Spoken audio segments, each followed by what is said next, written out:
Today's book is called Mrs. McNosh and the Great Big Squash. The author of this book is Sarah Weeks, who wrote the words, and Nadine Bernard Westcott drew the pictures in this book, the book. She was the illustrator.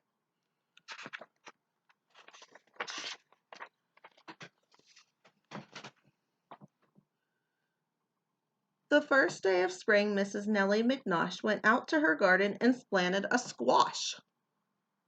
Squash is a yellow vegetable. She pushed the seed in with the tip of her toe, and the minute she did it, it started to grow. See the sprout? It came up right away as soon as she pushed it down in. At first it was round and as big as a head. In fact, it looked just like the paper boy Fred. Right here's the squash, and there's the paper boy. Do they look alike?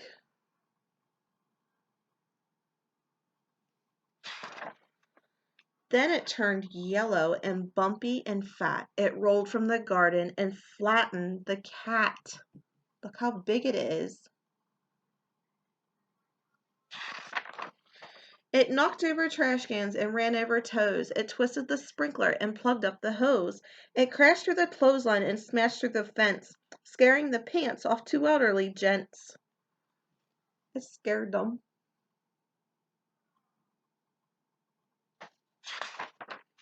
Poor Nellie was worried. She said, "Oh my gosh, there's got to be some way to slow down this squash." She slapped it and she scolded it. She pinched it and she kicked it. She took hold of its stem and she picked it. She pulled it off. It's bigger than her. "Now what do I do?" wondered Mrs. McNosh. "I've got to find something to do with this squash. There isn't a place in the world it won't fit. It's as big as a house." "Wait," said Nellie. "That's it." She has an idea.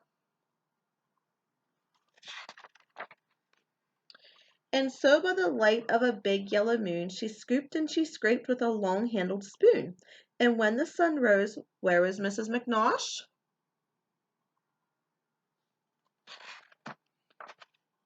She was curled up, sound asleep,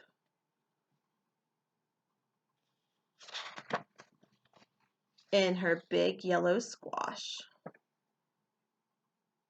So she made a house out of it. She has a ladder to get up into it. She hollowed it out so that she could sleep inside. And that is today's book, Mrs. McNosh and the Great Big Squash.